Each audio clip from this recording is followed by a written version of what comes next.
Sõidame täna mägedesse. Lõppsihtpunkt on üks kuumaveeallikas, aga tee peal on kindlasti palju vaadata. Kas me sinna päris kohale jõuame, me ei saagi aru, sest see nagu kaardi järgi on äkki osa sellest Karabahhist. Aga mis see seis seal on ja kas seal on mingid teetekked või kas meid siin lastakse, eks selgub. Selle kütusega on siin mingi kuradi kartell, igal pool on samad hinnad. Bensiin maksab 55 senti meie rahas ja diisel maksab 45. Täpselt samad hinnad kõigist. Samad hinnad, jah. See on see kartellivärk. No, kui riik ütleb, nii pannakse vast. Ma arvan, nii ei ole.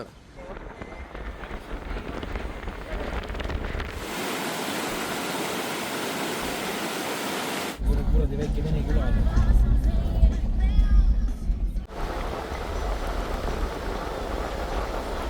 Seiklus ei õnnestunud, ei lastud meil siit piiripunktist meid edasi öeldi, et keelatud ja et load peavad olema ja Bakuus saab luba taotleda ja Bakuus kauplesime, siis me kauplesime vahepeal nagu lubas, aga ikka ei tulnud midagi välja. Jäid omale kindlaks. Otsime uusi seiklusi. Mis edasi, mis saaded naabrist parem teile.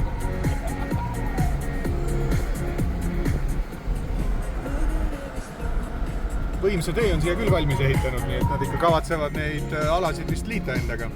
Leidsime mingi rahvuspargi, kihutame sisse. See tee ääred täiesti nühivad nendega. Ma ei tea. Tõeline looduskaitseala ikka nagu vanglar. See järv tekkis 800 aastat tagasi maalihke tagajärjel. Ei tea, kas on aru saadav, et minna ei tohi või? Hirmus tee joomine käib siin riigis tegelikult kogu aeg igal pool. Kohalikul on ainult tee. No, me võtame ka traditsioonidest osa.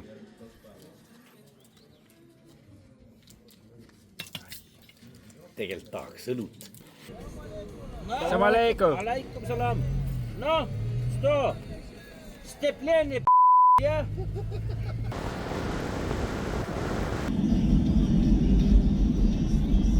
No proovigi ise seda linna nime hääldada. Siin me igal juhul oleme. Kahjuks on cable car revist väljas, muidu saaks üle jõe sõita.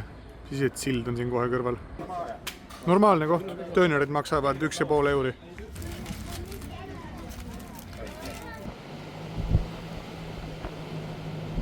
See on Kura jõe paisjärv. Siin on hüdroelektrijaam taga ja see on kõik paisutatud tegelikult. Ja siis siin on beachid, aga need on ikka nagu täiesti õudsed. Täiesti jube.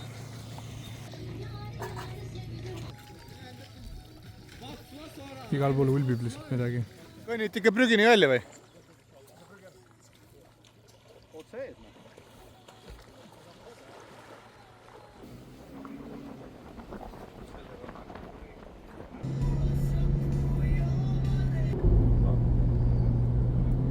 Puhka enne Aserbaidžaanis praegu mägedest tõmbunud siin, et chillid.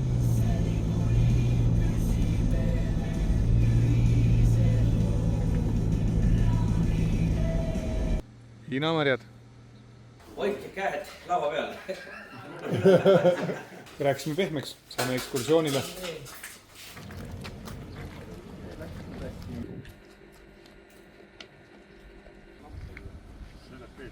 Начинали с 44 гектаров, сейчас у нас 350 гектаров. 50 гектаров здесь в пределах нашего завода. Доезжая до нас, вы смогли рассмотреть. Вина мы еще производим бренди. Бренди — это все, что производится с фруктов с ягод.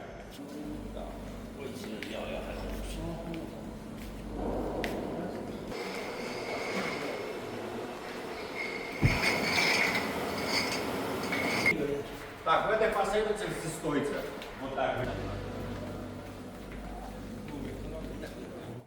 Вот Савалан, производитель, Савалан, название бренда. Дальше Шардоне, сорт винограда, White Dry, тип вина, год урожая, ну, объем бутылки, объем алкоголя. На контратикетке дополнительная информация.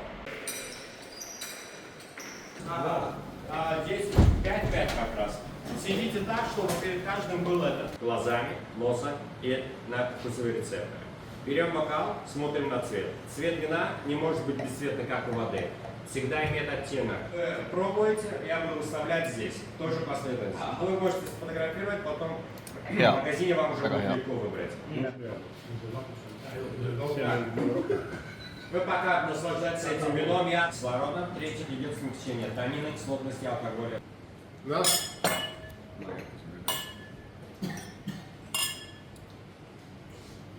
Мне надо завтра. Но, эй.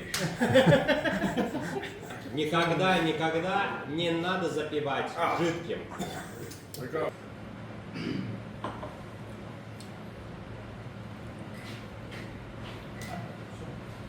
Päris mahe.